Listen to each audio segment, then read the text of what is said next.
Like, it's always like I've got someone like holding a rope to my back and I'm trying to run away and I'm dragging them. That's what it feels like. Do you think that part of that's just being just so judgmental or hard on yourself? Everyone tells me I'm too hard on myself. You are. Like, I see you're breaking away from that, but it's for sure not overnight. But you're trying, and you just got to keep going. And like the ideas you share, just how you carry yourself, the work you put in, it's gonna get you there. It just got to be consistent, and it's gonna suck sometimes though. It does. I think those are hard truths that sometimes I think people don't want to face sometimes, you know? Not everything isn't peachy. Like, we don't always love our work, but you have to show up. Things in the world aren't always perfect. You still got to show up. You know, nobody else is going to do it for you. And I think a lot of people don't like that message. No, everyone wants things done for them these days. Like, we were taught to like wait for someone else to do it as kids, right? Man. And now it's like we're adults and we're reparenting our parents. We're reparenting ourselves. We're emotionally volatile and childish and immature, and we run away from responsibility and accountability. We would rather numb ourselves and dumb ourselves out and be ignorant than seek truth and be action-oriented and solution-oriented. We love playing the victim, and we got to stop that and just hold ourselves accountable or to a higher standard. Yeah. And really aim for something. Truly. Yeah. There's I forgot who said this quote, but he was talking about in every man's life, there's a point where you realize you're not going to be saved. And that determines if you're going to be a man or a boy. And sadly, a lot of people end up just staying boys. And I remember that moment in my life. Like, I was asking my dad for help and he just didn't want to help me.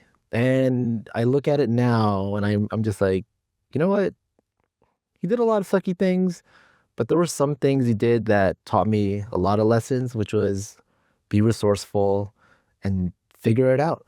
And I don't know, I think that was a cultural thing, but that's like burned in the back of my mind. And when I heard that person say that quote, I'm like, man, there's so many people out there that just don't step up and grow up. Well, I don't think we're ever held to a level of accountability that we have to. Like, even in that, right? So it's like part of the victim mentality is that I want help. I don't know how to do the thing that I need to. Somebody help me.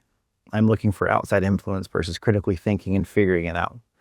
And I think that's taught, right? That's a conditional state, because I'm the type of person I'll go out of my way to go learn something, right? So one of the reasons I'm a doctor is because I'm willing to go do the hard work and the effort and research things so that other people can come to me with their problems and I can go, okay, like, I don't know.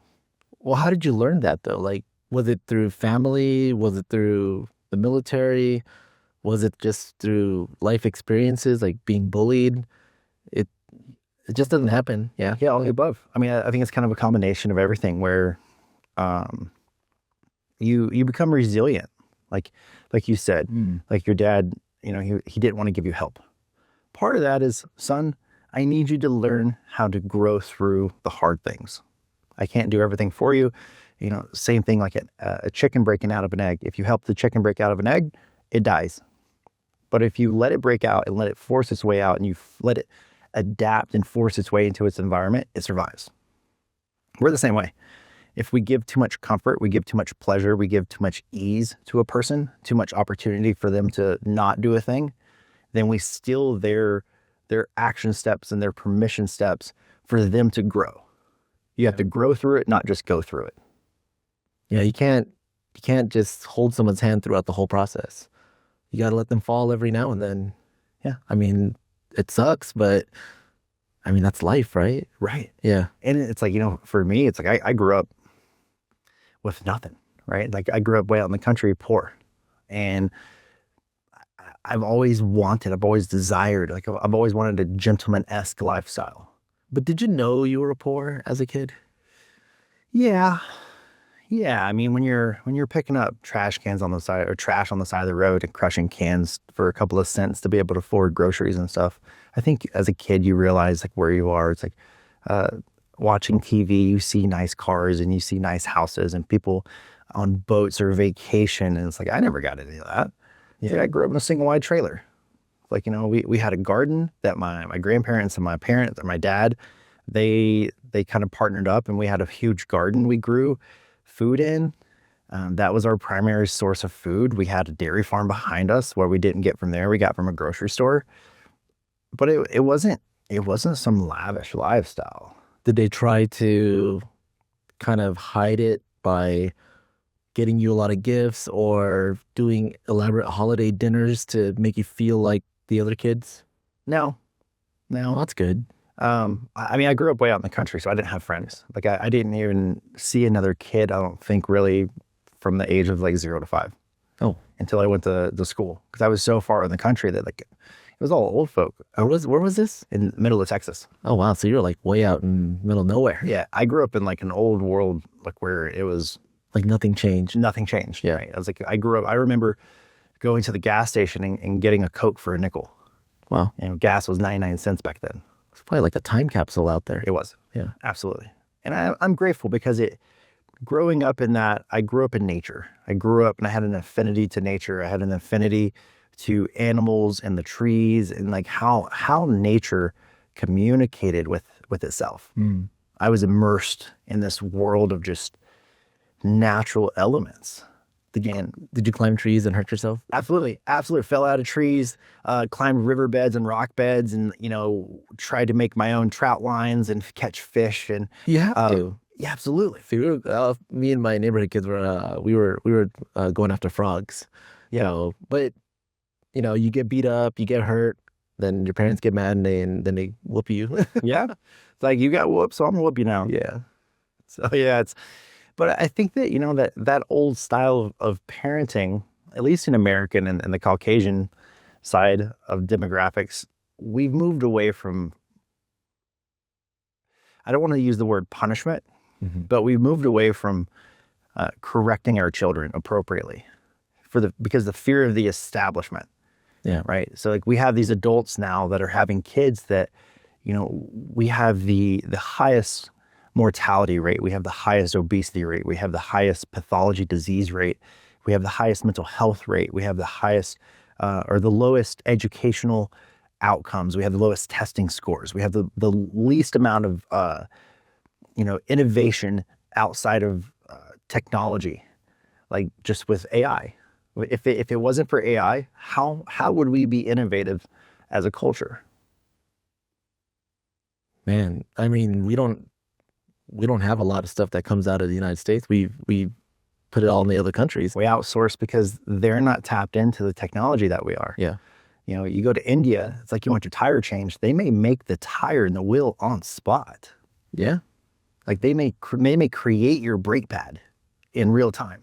I know in like Pakistan they do that. Mm-hmm. And there's ingenuity there because the resources are so low.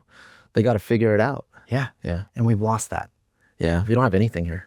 We've given too much comfort to the societal standards of what we live in, and because of that, the mediocre value or the median value of education has decreased rapidly. Think about it like this: as someone coming out, like I have 2 terminal degrees, I have 4 degrees, 2 doctorates, a bachelor's, and an associate. Moving through the educational hierarchy into grad school, the thing that I recognize is C's get degrees in grad school. Once you pass your placement exam, you get into the program and you're in school, you don't have to be summa cum laude. You don't have to be 90th percentile. All you have to do is pass your grade with a 70, get through the class, get the degree, and get out into the world and get into your career. But you don't want to do that, right? You want to try to aim higher, right? You, sir, have values and standards for yourself. Congratulations. But I know a lot of people just want to cruise through, but do you think it's because the curriculum just beats them up and For sure. they just want to get through it? For sure. I almost dropped out of grad school and become a Buddhist monk. What kept you in? The fact that I started and I refused to not finish. What taught you that though? Because those things are not easy to do, right? No, Yeah. but it's sign up for a marathon and go run it. It's not easy. It's not easy, but you know that one foot in front of the other Yeah. eventually gets you there, and eventually you'll cross the finish line. And just But you must have gone through a lot of things to get you to that kind of mindset, right? I would say so. Yeah. Well, the childhood, like, definitely that's molded you.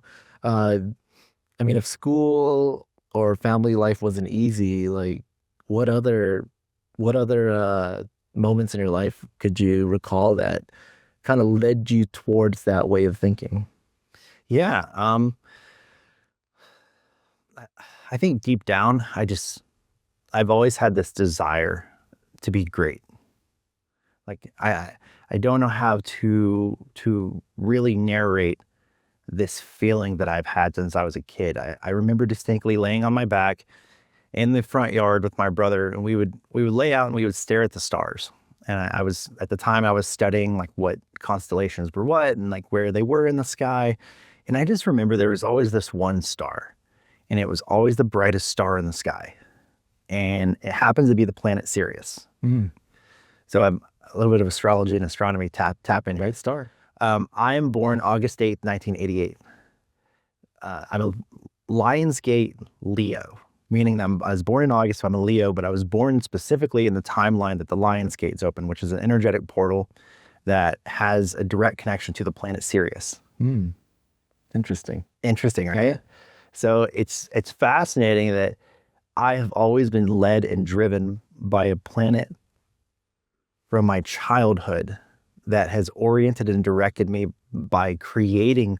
It's almost like the light at the end of the tunnel. Yeah, it's like it's your guide. Yeah. So you probably may like get lost here and there, but eventually it brings you back, right? Always. And you're like, oh, there's my light. Yeah. And it's like, you know, the world gets dark, it gets Right. hard, it gets harsh. You get sucked into the maelstrom of life and all the stress of life. But at the center point, you know there's ease. Yeah. It's like the center of the storm. You know that the eye of the storm is the most calm place. So you're working towards the eye of the storm, but you have to work through the storm to get to the eye. Yeah. You have to go through that ugliness. Mhm. Like the bison. Exactly. You weather the storm. We have to move to the center. We have to walk through it and weather it. And that's been my life. It's been an uphill battle from childhood. I was bullied. You know, I had glasses, so I had a scar on my forehead. They called me Harry Potter. I had messed up teeth, so people made fun of my teeth. I was overweight, so people made fun of me for being fat. I was the punching bag growing up. I got used to being a martyr. I got used to being beat up. I got used to taking the punches for everybody. And then I was the guy that if you needed a fall guy, I'll do it. Was there someone that you could look up to during all of this, or that kind of guided you, like maybe a mentor or a friend? No, man, I was lost. Yeah. I was lost as a kid. I was so lost. You know, that without getting too heavy into it, I wasn't desired. I was a mistake. And my dad let me know that a lot as a kid. That could make you destructive. For sure. I was very destructive. Yeah. I was very volatile as a kid, emotionally just destructive and turbulent. I didn't have a place in the world because I wasn't desired. My mother loved me dearly. My dad loved me, but he didn't want me. He didn't want me because he was never responsible for me. He never showed up for me. Do you think that's like dads just being dads during that time? Fantastic question, JJ, because I'm 37, I'll be 38 this year. In my 30s, during COVID, actually, I went home and confronted both of my parents. Mm. I've been in therapy for years. I was in grad school at this time. You know, a little bit of my background we'll tap into is like special operations. I have 14 combat tours. Not all of them are combat, but I will say that I have 14 tours that some of them I saw combat, some of them I did not. I've been to 60 countries. I speak multiple languages. I'm a world-class aviation mechanic and electrician on top of a doctor of chiropractic now. In all of that, there's a lot of trauma. And I recognize that for 33 years of my life, I had never processed and dealt with my emotions. Well, it's kind of wild to think you could get through that and then come out the way you are now, right? I mean, you're a pretty unique chiropractic doctor. You're getting into a lot of things and getting the message out, but you had to go through all these, I don't know, tests or ups and downs, but you also learned so many things along the way, like that military background, the educational piece. What kept it together for you? Like, I don't know, just, I would think you just go dark, right? Yeah. Yeah. I mean, that's what I did for years, for almost a decade. But something was getting you to get up and go. Yeah. I mean, I would be lying if I didn't say that I was divinely guided. Mm. There is a divinity that has driven my life that is undeniable, that the things that have happened, my friends, literally I've lost a friend right next to me. And it's like watching a man die that you care for deeply and knowing that that bullet could have hit you. Or going through a relationship that's super toxic, but you walk away from after being very broken from it, and you're actually stronger on the other side of it. You recognize that you have to face adversity and challenge to grow. If you don't face adversity and challenge, you just don't grow, and you stay complacent, you stay stuck. And in the person that you are now, like for me, I have always, always, always, always desired to become a better version of myself. Mm. Because deep down intrinsically, I have this drive that I am meant for greatness. Like I am greatness on this planet. And I'm just becoming that greatness. It's like I've already chosen it, right? Like, have you ever heard the saying, like your soul chose the story that it's living? Something in that manner, yeah. Yeah, it's like we're living a life that our soul has already written. Yeah. And so we're just moving through the experience of it, having it. Yeah. And I believe that because the things that have happened to me, like starting to from where I started to where I am now and where I'm going in my aspirations and where I want to go, like it's a storybook, man. Yeah, it's kind of crazy when you could look back, you know? I think more people need to reflect, but I agree with you where, you know, people, or when you say you're meant for greatness, I think everyone should achieve that or have that kind of mindset because like we're here for a reason. We got to do something, but part of that journey is figuring that out. Yeah. Well, a lot of people lose purpose. When I got out of the military, I had no purpose. I had no drive, no direction. I didn't know who I was, what I was doing, how I was doing it, how I was showing up. You know, what I knew was I loved women. I liked the party, and I like to learn. And I had to quickly realize and regulate myself because the military does not teach regulation. Did you feel like the military was your identity and that was it? Oh, dude, I was a monster. I was an Argonaut. Are you familiar with that term? I've heard of it, but I don't know what it is. Think of a juggernaut, a person that's unstoppable, but an Argonaut is a person that's unstoppable through growth. Sounds like you'd feel invincible. Exactly. Yeah. That's exactly how I felt. So you're growing unchecked. Is that fair to say? Yeah. Yeah. And you feel like you're invincible and you're in the military. Were you like basically just like, let's go. Whatever we need to do, I'm there. And there was nothing holding you back. No? I was the clear definition of a yes man. Really? If you wanted it done, I was your guy. Was it because of what you were doing in the military or because it's what you wanted to do and it was new to you at the time? I think it was more that I wanted people to recognize me. Oh. Like almost like overcompensating? Well, I mean, I got out of the military as one of the most qualified people in the world on the B-22 Osprey. I was a full systems quality assurance representative. So I was a quality control rep that had gained all systems qualifications in every part of the airframe. So I could build the engines, I could build the chassis, I could build the gearboxes, I could build the drivetrain and the drive shafts. I could wire everything. I knew how to do everything. I was the guy on that airplane. Yeah. But you aimed for that, right? No. No? No. I got in and I worked on airplanes. I was an aviation electronics technician.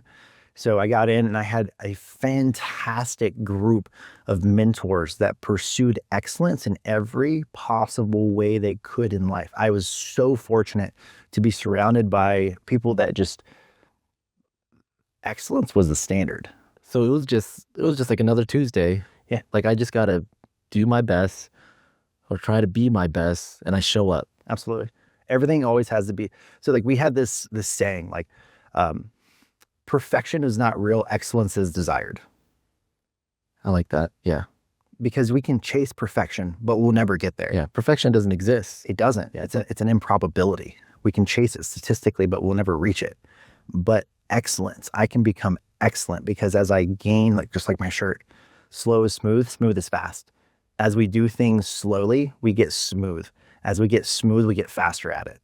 Taking your gun apart, building an airplane, doing a job, gaining a rank or a structure or learning how to do something new. Yeah. It takes time and reps.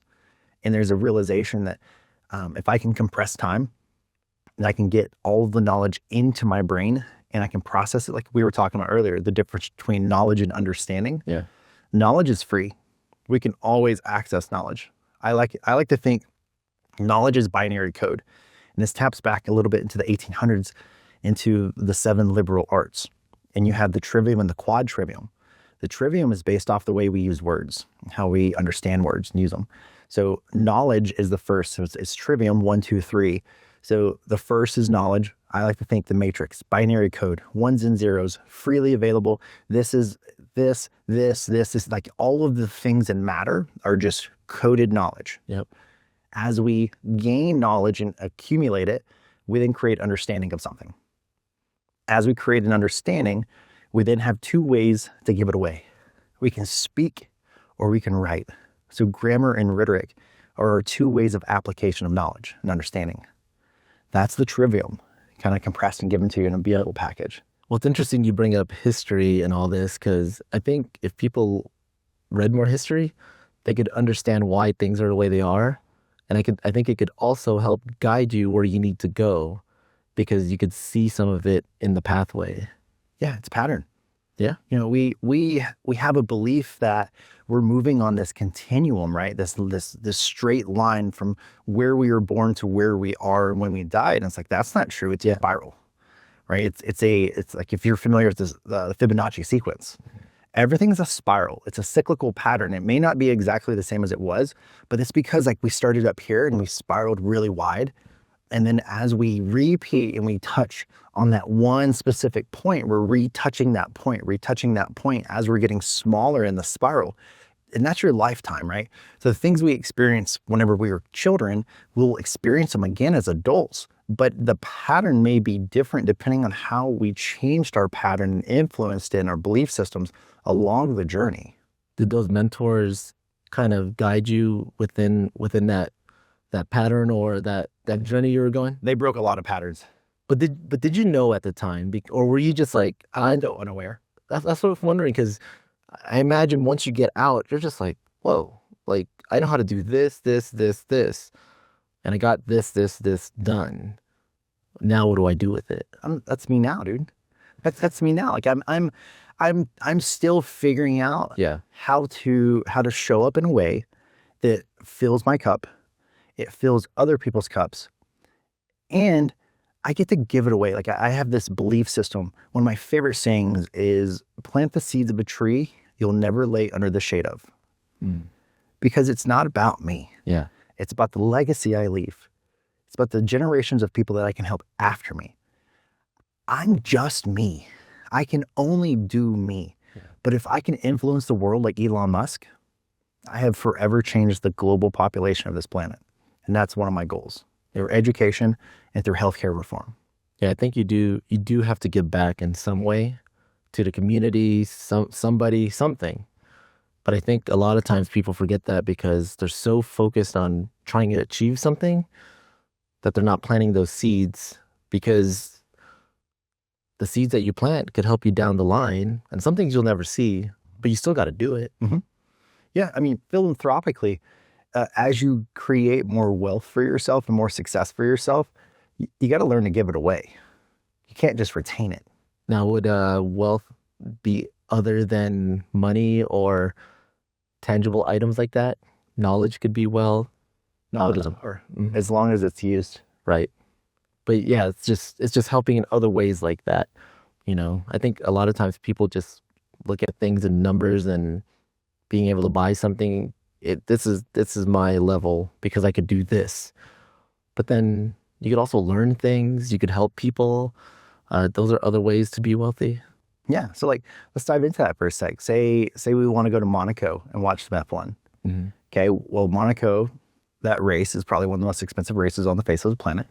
So being able to afford just to go to Monaco, we'll start there. The wealth that's desired, that's necessary for you to attend a special entertainment event. Secondly, what are you going to wear there? Who are the other type of people there? What's the environment? How are you being stimulated in that environment? What are your takeaways from that environment? What are your connection points in that environment? Those are the growth patterns of knowledge. Those are the wisdom points that you're gaining. So it's like, yeah, the finances and the wealth economically getting into the location and the environment's important, but what do you take away from your environment? Because as a doctor of chiropractic, the thing that I can tell you is your external environment dictates your internal environment. But you got to be present to differentiate that. For sure. And people that are not present don't go to Monaco. Right. But then also, there are people that do go to these places, right? But they don't get anything out of it but just entertainment or pleasure or whatever. But you don't realize, like, wait, who else is here? Yeah. Can I pick someone's brain? Can I make a new connection? I think sometimes people don't make that connection or ask those questions because they're just like, hey, I'm in a cool place. I get to see cars race. I get to be with the cool people. Wait. You might be able to get something out of it. Yeah. What happens if you bump into a couple of billionaires and you strike up a conversation and next thing you know, you're on a private jet flying somewhere and having, a dinner on a private jet with a couple of billionaires, and then you guys are making a move to make some more money, make some more advances or something.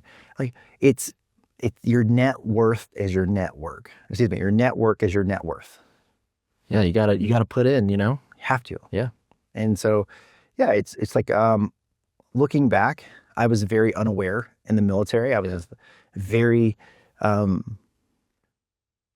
was smart, but I wasn't aware of how smart I was. So I didn't apply myself in the best way I possibly could. Are there a series of events that caused you to realize, like, maybe there's something more to this? But I imagine it had to be tough because if you're in the military for a long time, you're stuck in a certain way. And to break that way of thinking or doing has to be challenging. It is. Yeah. I mean, I think that's a great segue from, I got out of the military, got into college, and I was finishing undergrad, getting ready to go to grad school. I gained a bunch of weight. I was sitting about 300 pounds. I was a little under 300 pounds. I was like 60% body fat. Drinking. I ate 2 meals for every meal because I had the saying, eat big, get big. What got you into that situation? I think a lack of integrity and honestly, emotional turmoil. Like I honestly, I remember looking at myself and just hating myself because I remember trying to run a mile. Yeah. I couldn't even run a tenth of a mile. I remember the type of women that were attracted to me at that current time were women that I was not attracted to.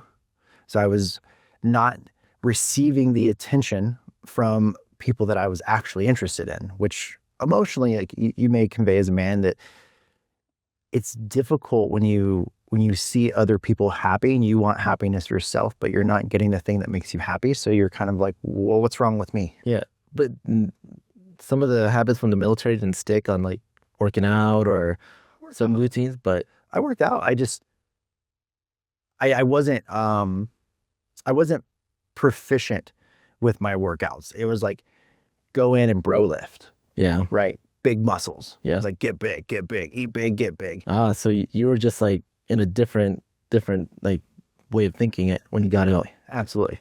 Yeah, and the military doesn't necessarily program you for success. They give you a lot of the discipline, consistency, and the necessary skills to be successful. but you have to choose to be successful. It's an internal conversation of what I desire. Yeah. It's as much as what the machine wants. It's like, if you're only going to be a cog in the system, be the best cog you possibly can be. So that way you can get put into a better machine later. But now that you're out of that machine, did you feel lost again? Oh, absolutely. Oh man. Yeah. I got out of the military. Yeah. And then I got into grad school, super lost. I just got out of, I was engaged in my last 3 years of college. My engagement ended. I was homeless for a little bit, living on a blow-up mattress that was deflating every night.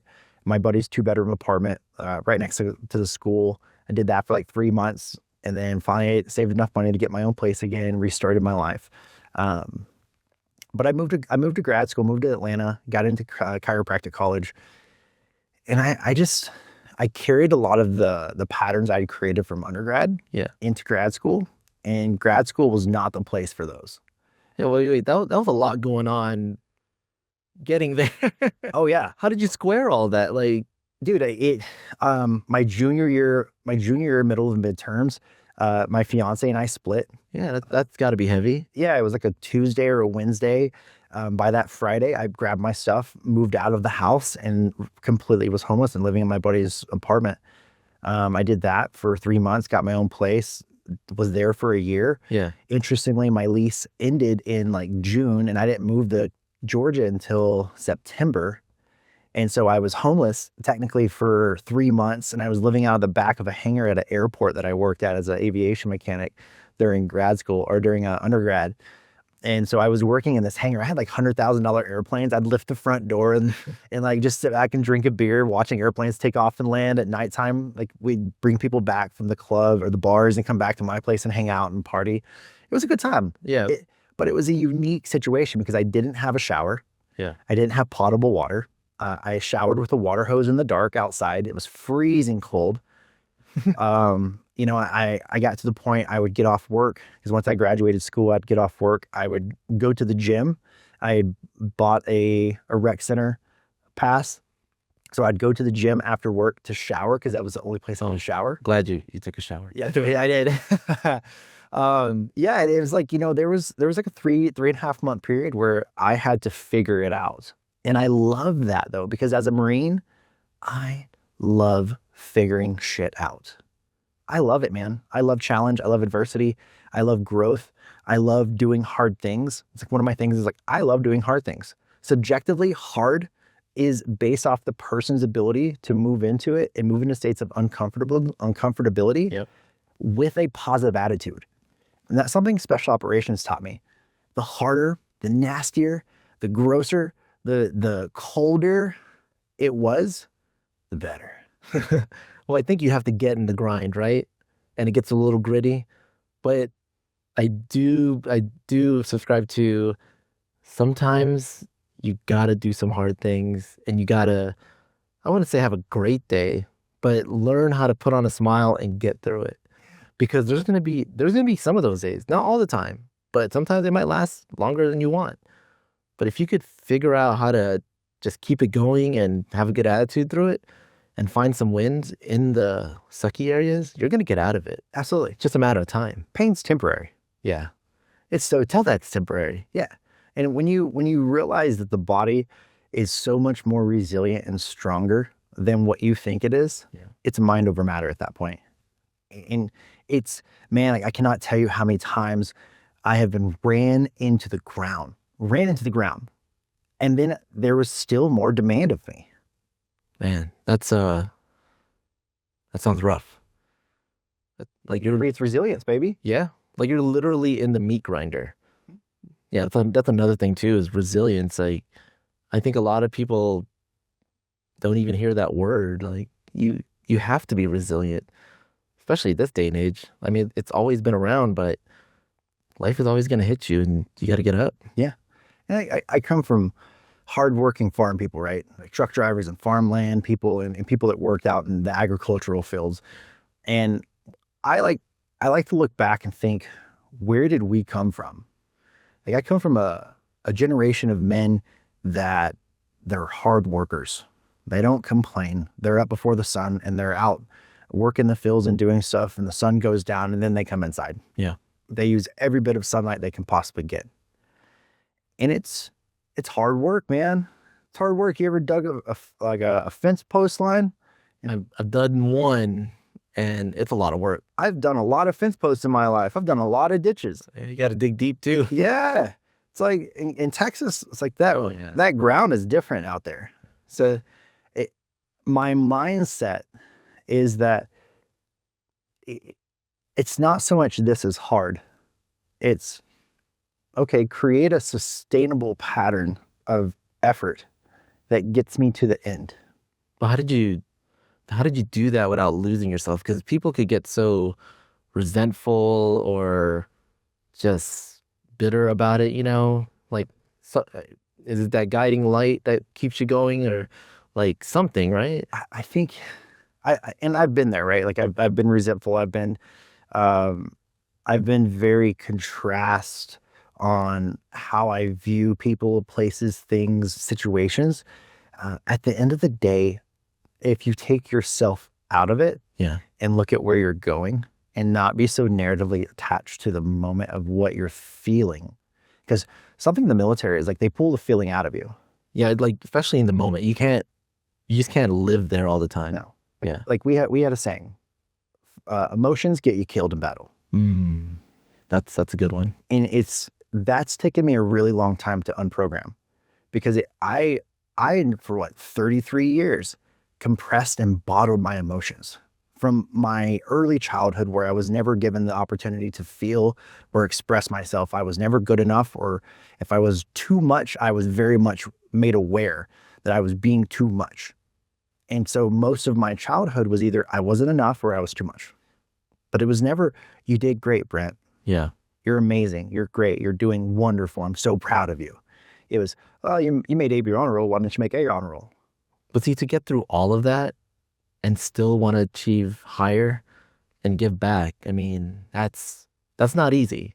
A lot of people would just throw in the towel, you know, or just be bitter at the world. But that's great that you want to learn more and you want to keep going and find these different avenues, you know, and yeah, give back to the people and help them out, you know? Yeah, I think the biggest thing is like what I never received, the help, the support, the love, the appreciation, the admiration, the acknowledgement, the admonishment. I never received it. It's like, dude, I've been on multiple combat tours, and every single trip I have come home to nobody waiting on me. Do you know what it's like to come home from a deployment That's and you see a crowd of people waiting for you, and not a single person there is waiting for you? And you have to walk through that crowd and walk to the back and go get in your car and leave and go home to just you, when it's just you and that's all that you have in the world is yourself. I mean, that can be easy. I saw a video where I saw a kid come back from deployment, and I don't know what the military rules are, but doesn't somebody have to acknowledge you before you could leave? No, I mean, you're on a roster. You come back, you land on the ground, and it's like, you're good, go home. See you, whatever leaves over. You know, be back Monday next week. Yeah, like you go through a gutter and get dropped off and just go home. Yeah, literally. Sometimes not even that. Like I'd hop on an airplane and fly out of Iraq or Afghanistan or somewhere and fly into like Florida or Houston, and that was my welcome home. How'd you cope with that? Like, I drank a lot.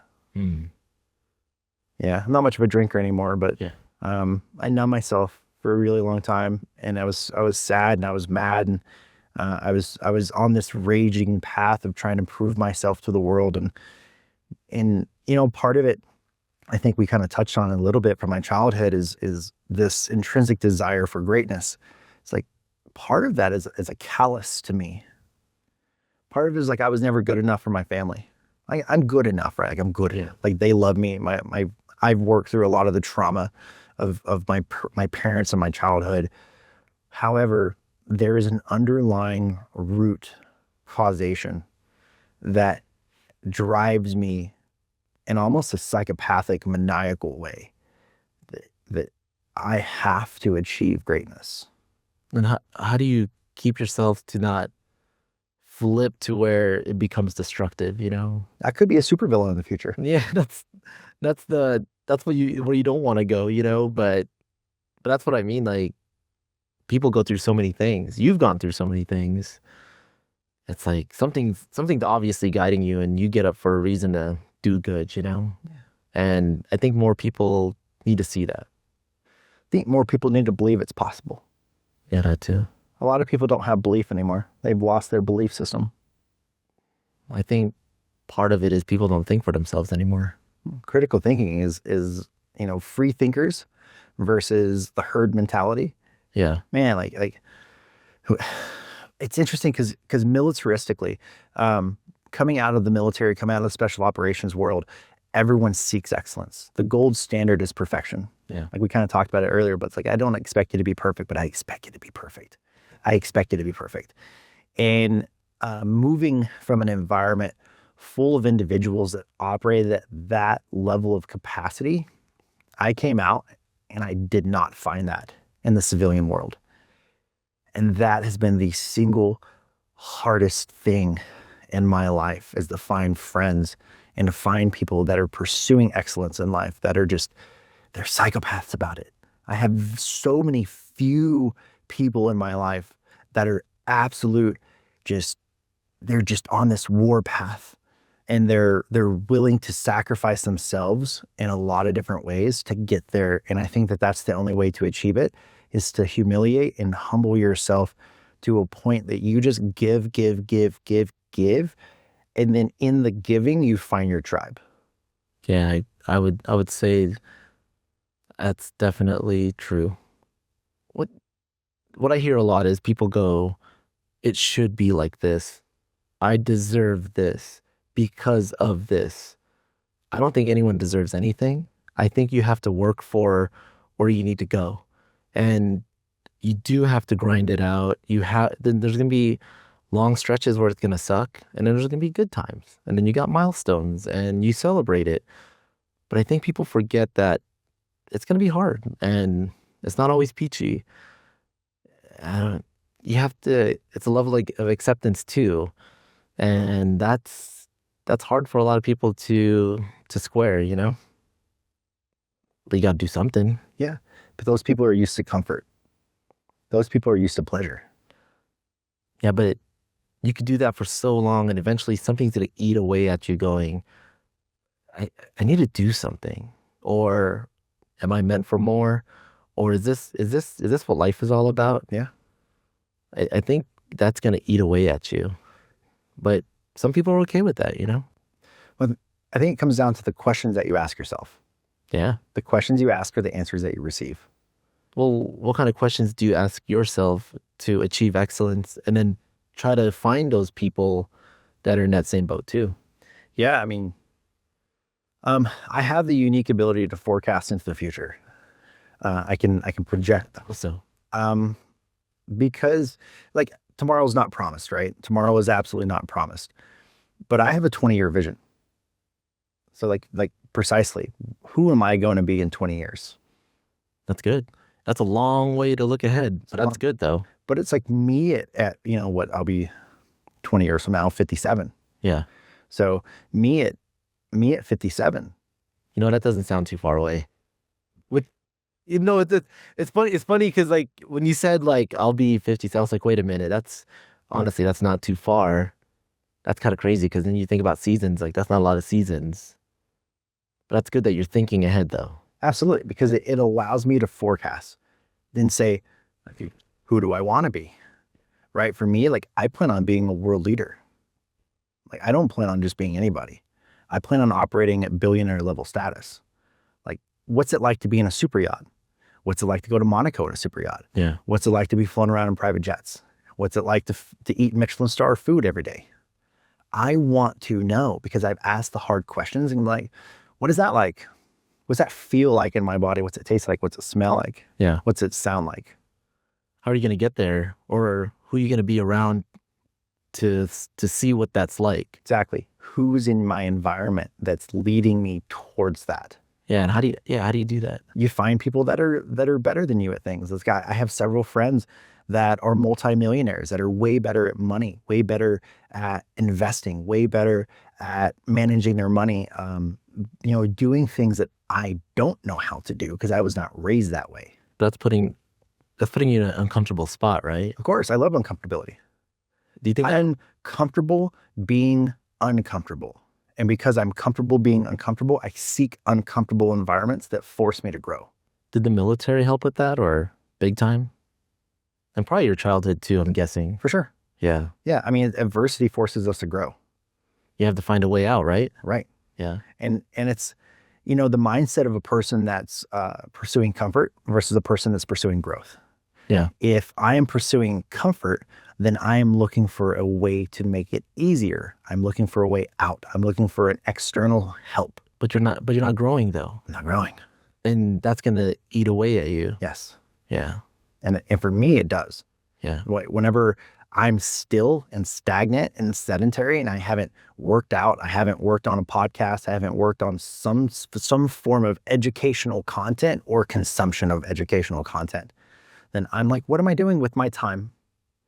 Oh, I'm on my phone doom scrolling. I'm watching Netflix. I'm wasting away. I could be programming myself with a positive, constructive input for my environment versus something that is static, noise, that's not creating growth. Is that what helped you get through grad school? Sure. Because I can't imagine that's easy, especially in what you're doing. No. And it's, on top of it, like the things that people don't talk about grad school, they think about, just the educational, the syllabi part. But you're also part of clubs. I joined a fraternity. I was president, vice president, pledge master, and assistant pledge master. I pledged 17 men into the fraternity within a year. I was vice president and president for a year each. I was club president for 3 separate clubs on campus. I was very involved with a lot of the admin and the stuff that was going on with faculty on campus. On top of it, we were training 3 to 4 times a week, learning chiropractic technique, philosophy, and science, understanding how to palpate a spine, how to adjust a spine, and better as a student. Went on a mission trip as a student, spoke on stage, went to seminars, was flying to different states for doctors to go help them get help them get patients at screening events that they were out getting patients. So it's, what did that teach you about people in the civilian world?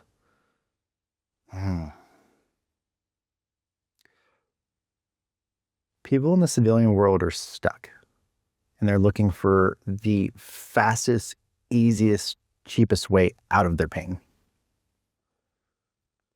But that doesn't, I don't think that exists. It doesn't. That's why medication doesn't work. That's why I'm not a DO, which was what I was originally pursuing was neurosurgery. I had a chiropractor say, I can fix your brain and not have to cut your head open to do it. Was this during school or was this before that? That was before I went to grad school, before I became a chiropractor. Where was this? It was in Texas. Really? So my fiance at the time was having elbow surgery, and our anesthesiologist was in the Army. So him and I started talking shop. I was a year out from going to med school. Oh, so this is like years back. Yeah, this is 10 years ago, 12 years ago. That's crazy that it cropped up. And we were having a conversation that I think was like Mendelian genetics or something. I was like, I don't know genetics. I'm like, it's so boring. He was like, man, he goes, med school is primarily that. He's like, you're going to have a lot of that. I was like, that sucks. I was like, I don't know that I want to do this. I was like, plus neurosurgeon. I was like, that's 16 years on top of residency and surgeon school and surgeon residency as neurosurgeon. I was like, I would have been like 44 coming out of residency. Yeah. I was like, I don't know if I want to do that. And our anesthesiologist, I forget his name, referred me to a guy named CJ Mertz. CJ Mertz is one of the top chiropractors in Texas as far as consulting and education of how chiropractic business is implemented. And so he's a big name in the chiropractic world for consulting other chiropractors. I talked to him and he told me, he was like, I can fix your brain without cutting your head open. And I was like, if you can show me how to do that, I'll become a chiropractor. So he sent me to Life University in Atlanta, Georgia. which is the #1 chiropractic school in the world. Wow. I had a 30-minute phone call with Dr. Gil LaMarche. He was the vice president of the university at the time. I told him my story, told him what I want to do and how I want to do it. And he was like, you need to be a chiropractor. He's like, I'm going to waive all your administrative fees. He was welcome to the Doctor of Chiropractic program at Lap University. Were you like, okay, or let's go? I was like, let's fucking go. Because I'm the type of person when the door opens, you have a very small window to get through the door before it closes. Oh yeah. And the military taught me that with like specialty schools. If I wanted to go jump out of an airplane, you have a very short window and you gotta say yes now. But you got to recognize those opportunities. Yes. I think a lot of people don't want to hold themselves accountable to recognize those, and they sit on it too long, and then they get stressed out. And I just remember, it's like, I think it was like someone in the military that quoted it, like, don't stress it, decide it, and you never know where you're gonna go. Just do it and go. Yeah. I've slept in some of the last standing castles in the UK. I have purchased airplanes in countries all over the world. I have flown at 10 to 12,000 feet around the world 3 times. I've done drug interdiction in Central South America. I've hunted coney in Africa. I've been in combat in the Middle East. I've flown airplanes, helicopters. I've never flown a jet, but I've flown a lot of really cool airplanes all around the world. Yeah. And I would have never been able to do any of that if I didn't say yes. Yeah. And that split-second decision-making skill of, yeah, I'm in. And yeah, you have the, what did I just sign up for? Right? Oh, like, and I think the key takeaway here is too many people are afraid of failure. Yeah. But more people are afraid of gaining and then losing the loss of the thing that they gained. Right. And I think more people are afraid of that than they are the actual failure part. That's the whole, people are more comfortable with the devil they know instead of the things that they don't know, right? Absolutely. And also too, people are always planning for the worst case scenario. You don't hear often, what if you do succeed, or what if you do become great? How do you celebrate that? Yeah. How do you plan for that? We don't do enough of that. Well, I think that's really that's a really key point to talk about, because in my childhood, punishment was the main reward pattern. And it took me until my late 30s to really recognize that I was stuck in a state of punishment. I only knew how to punish myself. I was never going to be good enough. I was never going to be fit enough, never going to be smart enough, never be handsome enough, never be wealthy enough, never have the nicest stuff, never have the woman of my dreams, never have the family of my dreams, the house of my dreams. It was this narrative of punishment. And through the punishment, I was going to force it to happen. I was going to force myself. I was going to force whatever that thing was. I was going to make the universe like bend its will to mine. But that's not how it works. I mean, it works for a little bit, but it's not sustainable. Yeah. Because we can contort, right? We can grab energy and we can move that energy. But energy naturally wants to go back to its natural rhythm. So it's going to go and jump back. So we can grab it and move it, but we're forcing something to adapt that's not supposed to adapt in that way. So it's going to want to go back to its normal state. You know, it's a beautiful thing of chiropractic. Now I'm a chiropractor. Energy and physiology are 2 separate conversations that are driven by the same conversation. How so? Okay, so if matter, we say like you're a clump of carbon molecules with oxygen, nitrogen, and some other stuff tied together, right? So we look at the elemental table, periodic table. Take all that, squeeze it together, we have you. What's holding all of that matter together? I don't know. Cells, all that atoms, all the biology stuff. Yep. What are atoms made of? Molecules. Electrons, protons, neutrons. Okay. 8 electron shells creates a perfect form, perfect shell, right?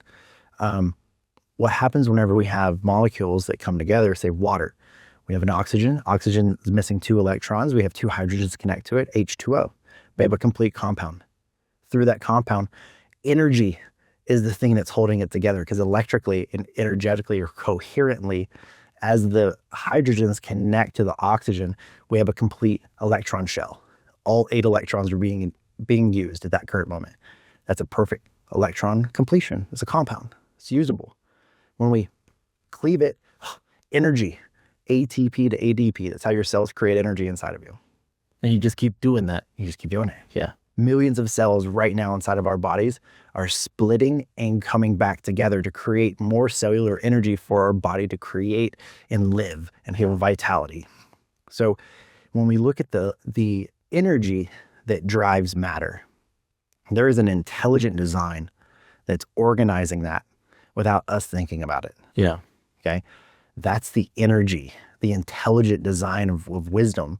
That's in chiropractic, we call that the universal intelligence, God, source. I don't necessarily care about the way you word it, what words we attach to it, as long as we can have a basic understanding that there is a universal design that's driving everything that we touch, feel, and live in. How do you get people to understand that if people don't even dive into the basics of trying to understand what that means, or it gets to that situation? There's so many ways, right? Physical, chemical, and emotional stress, spiritual stress, how you show up in the world. Say you've got tension in your shoulders, you have a headache, you have neck pain, low back pain. Okay, that's physical stress, right? That physical stress creates an emotional stress. The physical stress also is your nerves being squeezed and compressed as they come out of your spine. That's affecting how they go to the muscle, the cell, the organ, the tissue. So now we have a chemical disruption, because now say like T7, T8 in the middle of your back, that nerve coming out of your spine goes to your pancreas. If your pancreas is not working properly, you're not regulating your blood glucose. That means that you're probably pre-diabetic or diabetic. So if your brain isn't talking to the organ that's regulating your blood glucose, if I adjust that and restore the electrical communication to it, take the physical stress off of it, it changes the chemical stress. And then now you're emotionally no longer in a state of stress because you are in alignment and connected to self.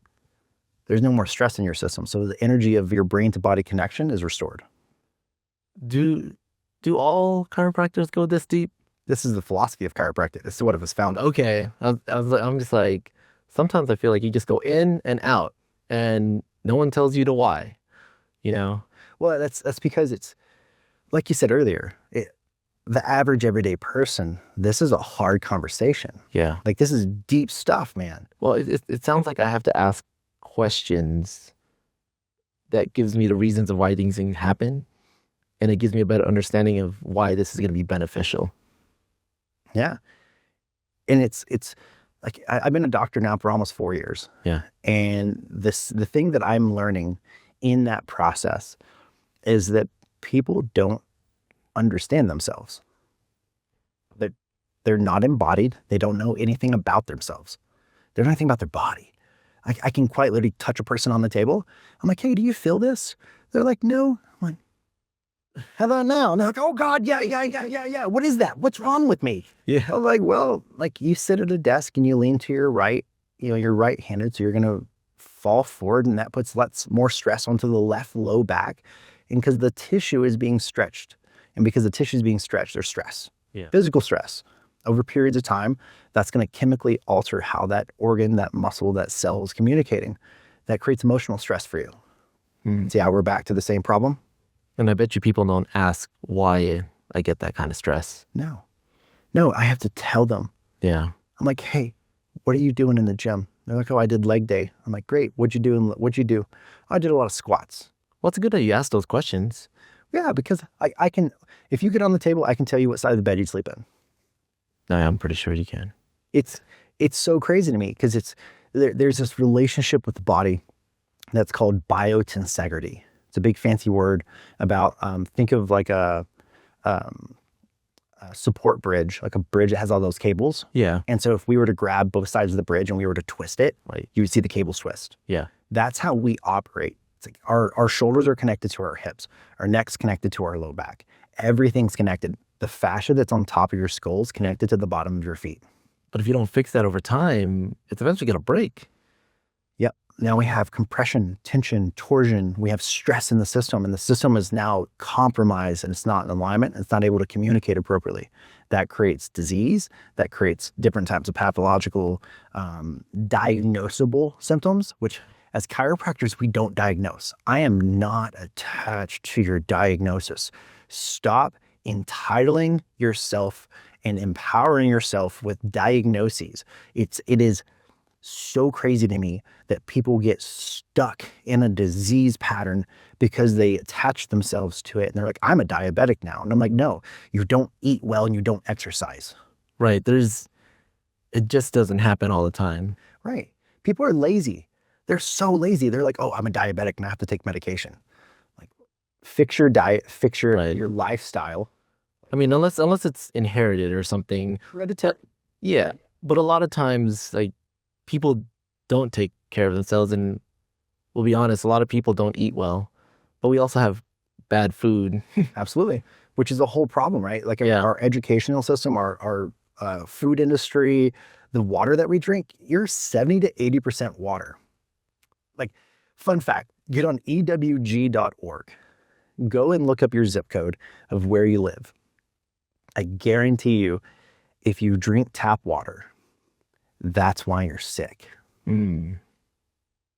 Because here in Denver, we have a 286 times higher rate of just arsenic in our tap water. Ooh, that's not good. It's not good. It is arsenic. Poison. It's a poison. Yeah. Right? So if we have all these extra chemicals that we're consuming and we're putting into us, and we're 80% water, like a phenomenal book to read is The Secret Life of Water. There's an experiment done on 2 bottles of water. One was called ugly, one was called beautiful.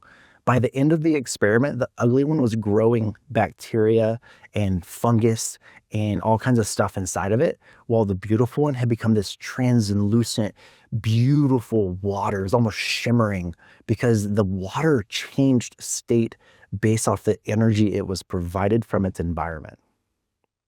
That's how we operate. Right? Like the whole moon cycle every 28 days, it impacts the tidal waves of the planet. You don't think it doesn't impact us? My patients that are my women on their cycles, I watch their cycles reverberate with the new moon and the full moon. And I can feel in their body the inflammation of them getting ready to go into menses. Do you think that's where people just need to educate themselves more about just their bodies and like how they are, how they function, and also just listen to your body too? Yeah.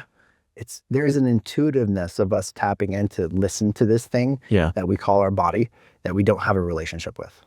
Oh, yeah, that's a good way of putting it. You got to have a relationship with yourself and really understand how it all works, right? Yeah. Well, kind of like how we alluded to earlier, the premise of the questions that we ask are the answers that we receive. Yeah. If we don't ask anything about ourselves, which we are taught from children to be external, it's always an outside influence. It's always an externalization. When do we spend time internalizing what we feel, what we want, what we desire? You don't. We don't. Like growing up culturally, you don't ask those questions. Like, what is that? Like, why do you do that? You know? And if you don't feel sick, you don't go to the doctor. No, people are terrified. Dude, ask people to go to the dentist. Like, it's one of my favorite things. Like, we're getting ready to lose our front desk gal. She's been there for 5 years. She's exceptional. She's amazing. She's getting ready to go be a dentist. I was like, are you ready for people to be afraid of you? Wow, that's amazing. And she was like, what do you mean? I was like, no one likes the dentist. Yeah, there's this weird perception. And it's also not a priority for people. Stop. Which health, I see so many people come into the office and they let their finances dictate their health versus their health dictate their finances. If you were healthier, you would have more wealth. Because I study millionaires and billionaires. Millionaires are focused on creating wealth. They're not focused on their health at all. Like there's a shift, but as you accumulate more money, you want to keep it longer. So we start focusing on health. And that's where billionaires are. Billionaires have the wealth. They want to keep it longer. So where are we lost in that conversation, because most of us that are living, in that middle lower class section, we're seeking wealth, but we have health. We have the potential for health. But if we establish health now, because we're a working class, Yeah. right? The middle class is a working class. If we focus on educating ourselves, eating well, having healthy lifestyles, healthy habits, having clear hygiene inside of us, spiritually, mentally, emotionally, physically, then that aligns us to be successful, to move through and move more quickly towards the wealth Yes. with health. You have to have those together to get there. Yeah. Yeah. Just to achieve anything great, you got to take care of yourself. Yeah. Physically and mentally. Yes. Yeah. Because otherwise, the emotional stress, you're not able to maintain in mental state and you fall apart.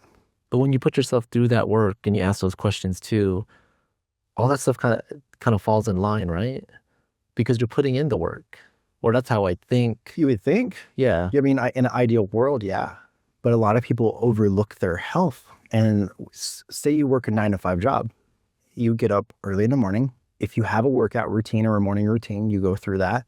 If you don't, you just get up, you get out of bed, you brush your teeth, get the kids ready for school, get them out to the bus, get in your car, you drive to work, you do your job, you drive home, you cook dinner, you take care of the kids, you put them in the bed, and you go to bed.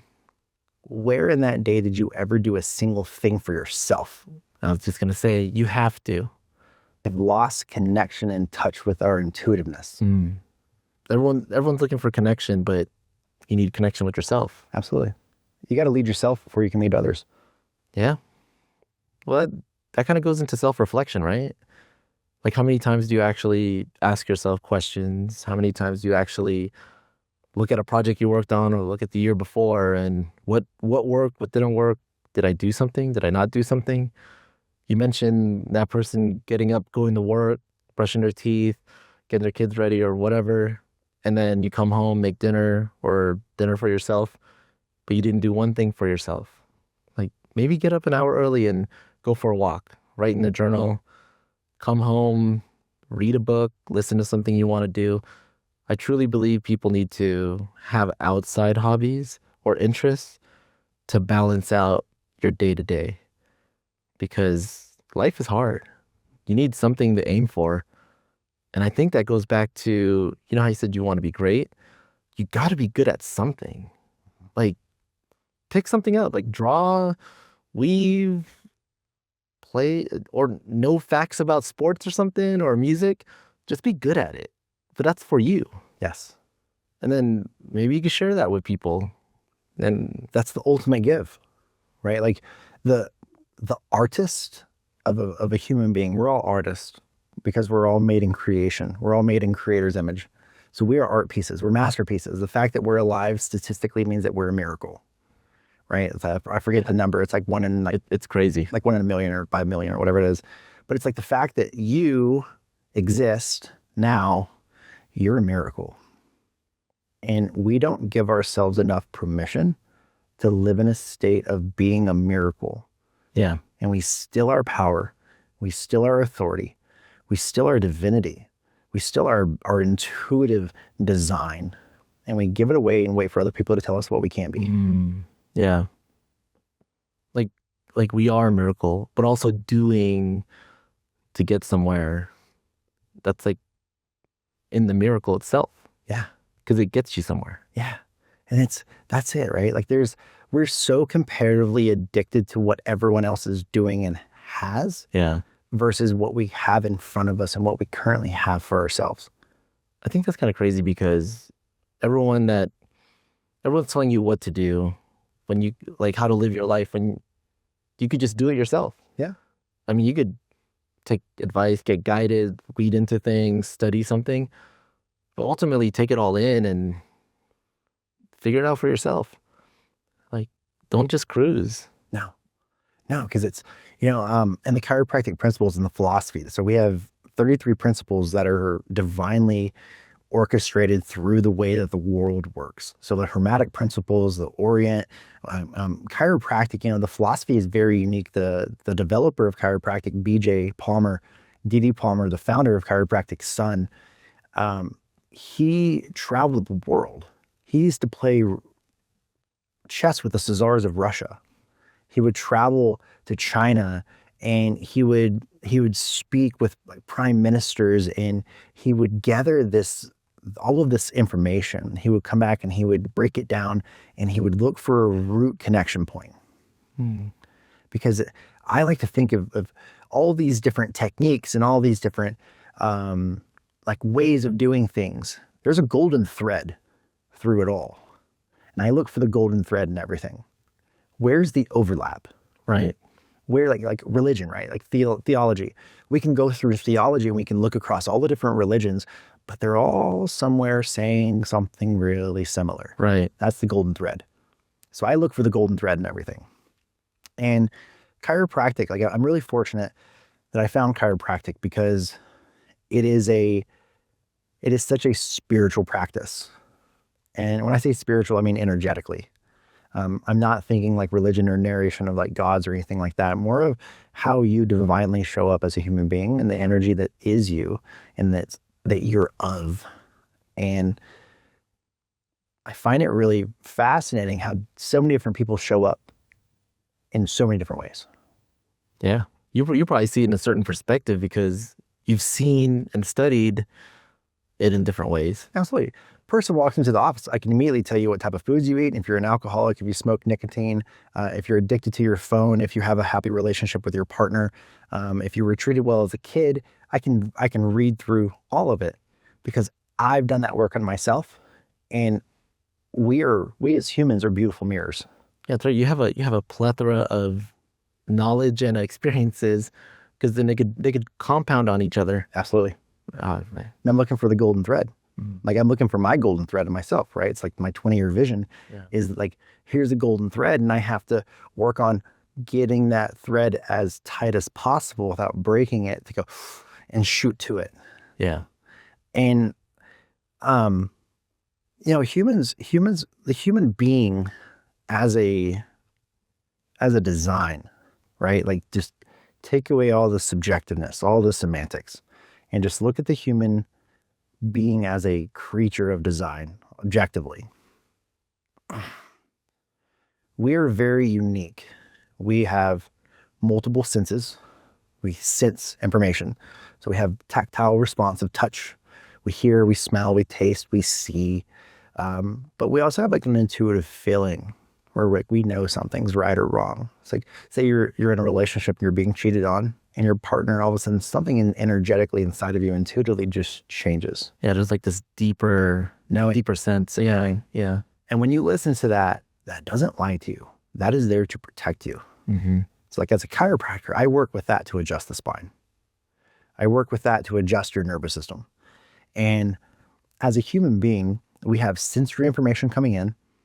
We process that, and then we give a reflex or a motor response. Simplistic, right? Afferent information comes in, efferent information goes out. How we process that information is your nervous system. How your brain talks to your body. Your body is the sensory machine. It's receiving. It has the ligaments and all the reflex tendons and everything that's going to give you response and function in life. Yeah. But you cannot function if your nervous system, the brain, the brainstem, and the spinal cord that lives inside the spine, if there is compromise, if there is misalignment, if there is energetic interference and a lack of coherence in that relationship, you do not show up in a good state of function. How do you help people to kind of guide them through that? Well, I think that's the art. That's the art of being a chiropractor. I like to think that chiropractors are blue-collar doctors. We work with our hands. So it's like you don't walk into a room with a clipboard and then they're like, do this and come back in a couple of weeks if it doesn't work. Yeah. I'm like, hey, we're going to take direct pressure off the nerve, off the spinal cord, off your nervous system. We're going to de-stress how you show up in the world. That's chiropractic. I like how you're like giving them a roadmap. Absolutely. Yeah. Because I can't, like we were talking about earlier, I can't give you all the information. It's overwhelming. Right. I have to titrate that into you. The basic understanding I need you to know on day one is that your brain talks to your body and your body talks to your brain. That's called the nervous system. If the nervous system is compromised, out of alignment, or has interference in it, you don't show up. We call those symptoms. And if you give someone too much information, does it shock the system? Shut down. Shuts down. You overwhelm them, you see them glass over, and they're like, right. That's what I think sometimes when doctors like give you like what could be wrong with you or how you could fix it, everyone just kind of it just goes over there. Yeah, because no one knows themselves. We were never taught about ourselves. We were taught about all this other shit. Yeah. Right? But we were never taught how this thing that we're living in functions. Yeah, you just gotta go. Yeah. Like eat something, do something, but they won't tell you how. No. Like that's failure. They're setting you up for failure. They're not setting you up for success. And my goal, because doctor means educator. Yeah. Right? So the thing that I've really learned is that I now have to take what I know and I have to give it away. I have to educate.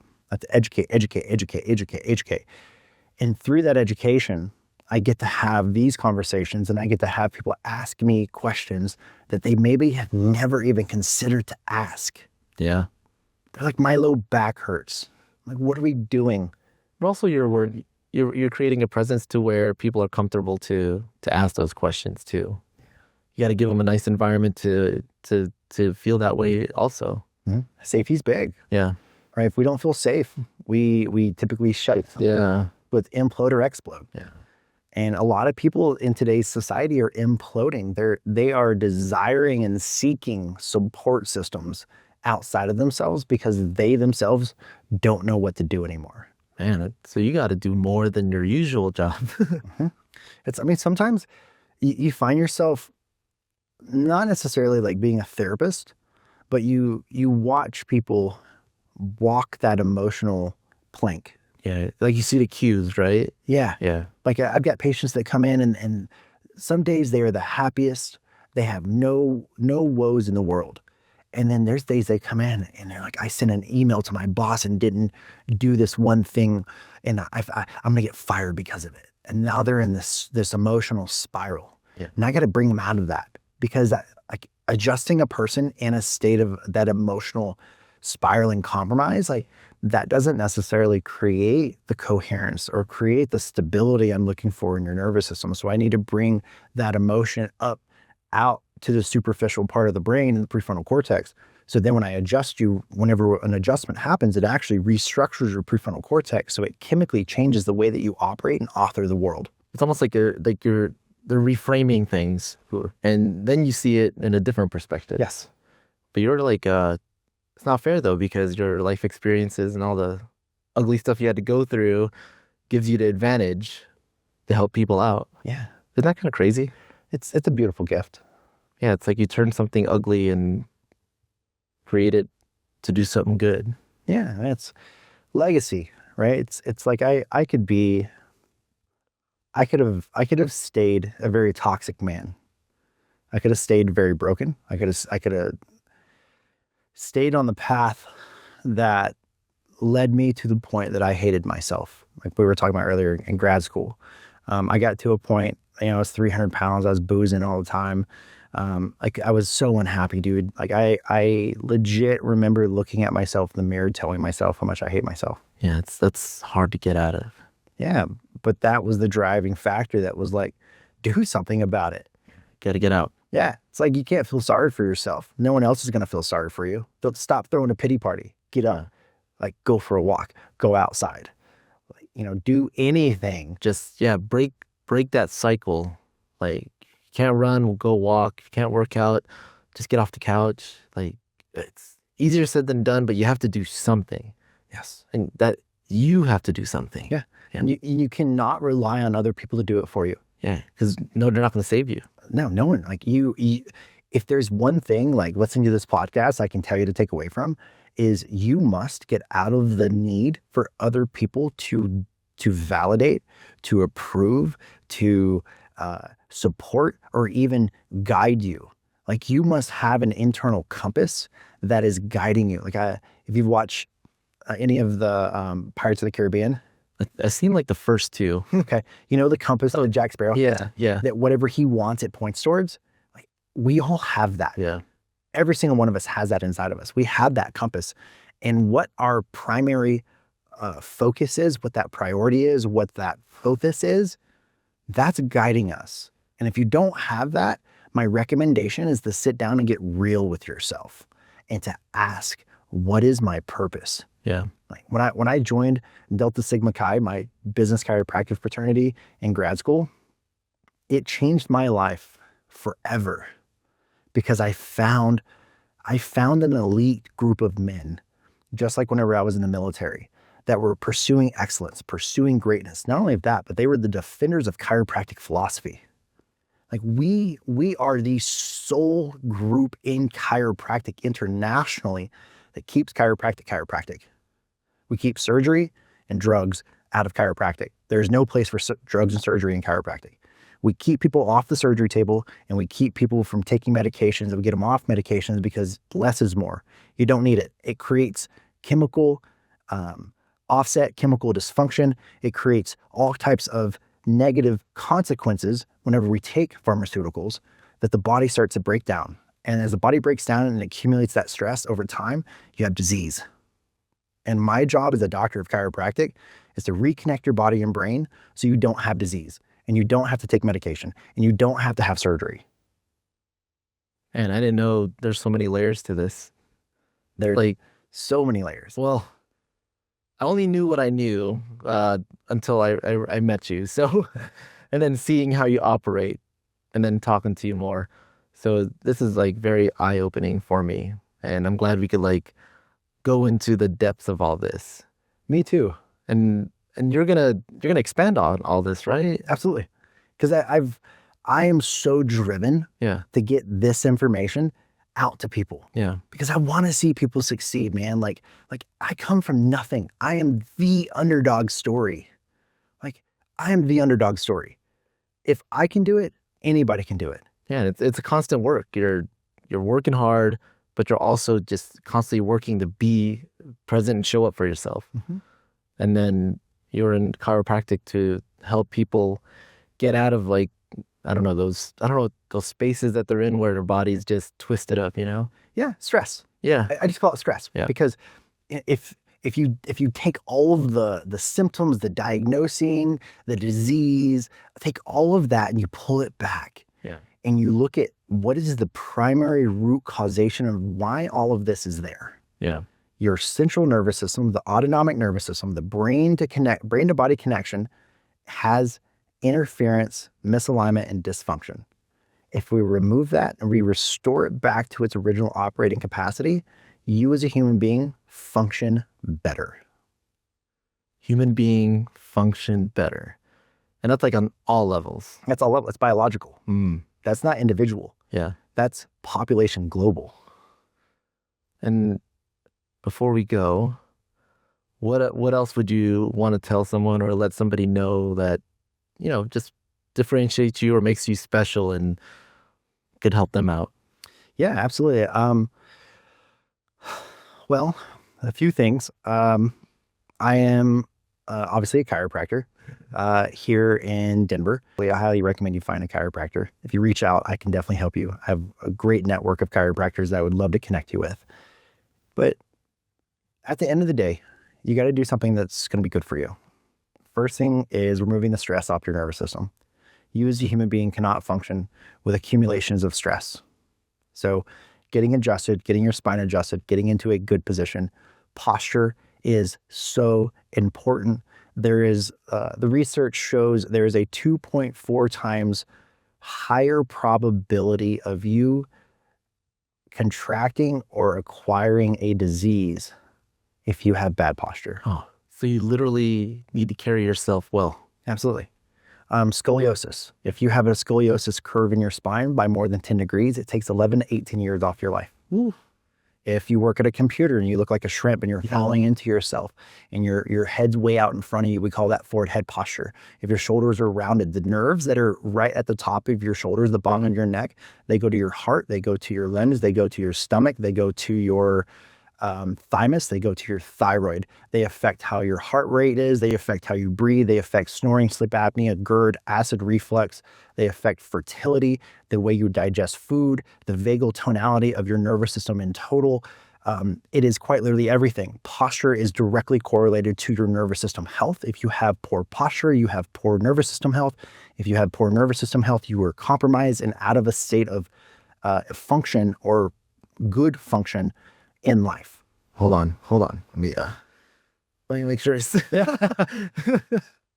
And it's like we're all guilty of it. Like I'm a chiropractor. It's like I lean over people all day. So my body naturally is in that forward leaning position where I'm kind of rounding myself, right? So I have to train myself. When I'm in the gym, I'm actually pulling myself up and back and through. Like, we say in the office, sympathetic dominance is where the nervous system is sympathetically active. That means it's in a state of survival. So if your nervous system's in a state of survival, people typically go into this fetal position where they enclose themselves to protect.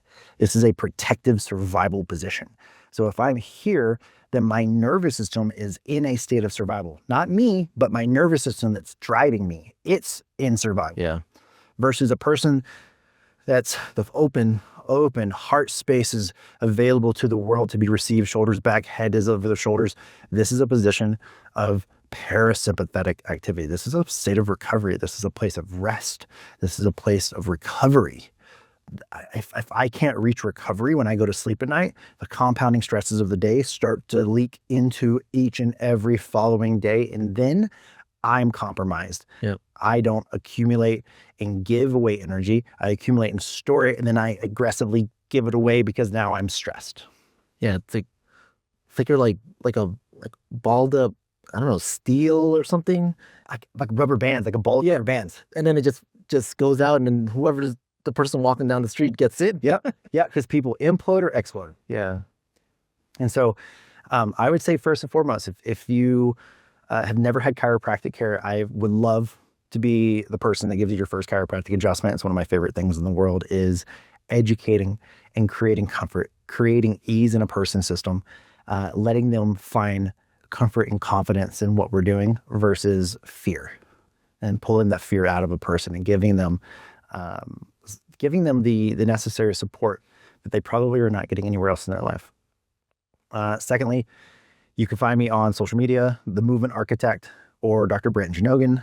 And then I am actually launching a school account that will have a lot of educational content that will go through posture, longevity, biohacking, mental health, mindset, advanced courses like functional neurology, which is one of the areas of chiropractic I specialize in, is functional neurology and applied kinesiology. Big fancy words for saying how the brain specifically functions. When we have a thought, it creates a neurochemical conversation that changes the biochemical conversation in the body. So what we think is what we become. And then our organs, how our individual organs work at substrate level chemistry. That means that if you put a piece of food into the body, as it goes through the digestive process, say the liver has two different lobes. So the first stage and the second stage. First stage is like a giant trash compactor. It grabs it, squeezes it, and then it pushes it down to the second lobe. The second lobe has different phases that it takes a fat soluble product and makes a water soluble product. So if you go to the restroom and you go in and it's slimy, it's not a good bowel movement, then that tells me you're not breaking down foods properly and you're not emulsifying fats. We got to figure out why you're not emulsifying fats. So as a doctor, it's my job to understand what's happening inside of you. And for you to come to me and say, I have this list of issues. And I'm gonna go, okay, well, it's gonna take time to unwind that. Let's focus on your nervous system state first. Yeah. And then as we regulate you as a human being, then we can focus on the other stuff. Yeah, just like anything, right? You just got to start with the little steps and then work your way up. Absolutely. It's a process, It's a process. Principle 6 in chiropractic is the process or the principle of time. So it says there is no process that does not require time. It's so simple, but it Should hang that up on my wall. it's literally on my back right now. Oh, that's crazy. I made the shirt in grad school because the saying slow, smooth is fast was something we used to say in the military. And then principle 6 tied into it because it was like, yeah, there's a process to this thing. And I can't, as much as I want to compress time, Yeah. I have to be in it. Yes. It's like, being a part of the journey, not just focused on the destination. Yes. And that's really my gift, is being able to hold space for people, bring the curiosity out of a person, allow them to ask better questions for themselves. And then obviously, like, I love what I do. I love helping people, love putting my hands on people, watching them get off the table, smiling, happy, no longer in pain. I love they cry. I love how you guys are, you go a lot more layered, you know? And I think more people, just has to go a little bit deeper than what's on the surface. Absolutely. Because it's like we could stay superficial. Yeah. We don't believe that superficiality is, it doesn't do it for us, right? Like, Yeah. that's just breaking through the veil. Yeah. It's like, I want clear, connected, conscious, aware human beings that are on purpose, that are supported, that have a community, a culture that they can come to, that they can be supported by other like-minded free thinkers and people that are uplifting and that are energetically healing. It's like, we don't have to be healed because there's no such thing as healed. Yeah. We're all healing because it's a process. Yeah.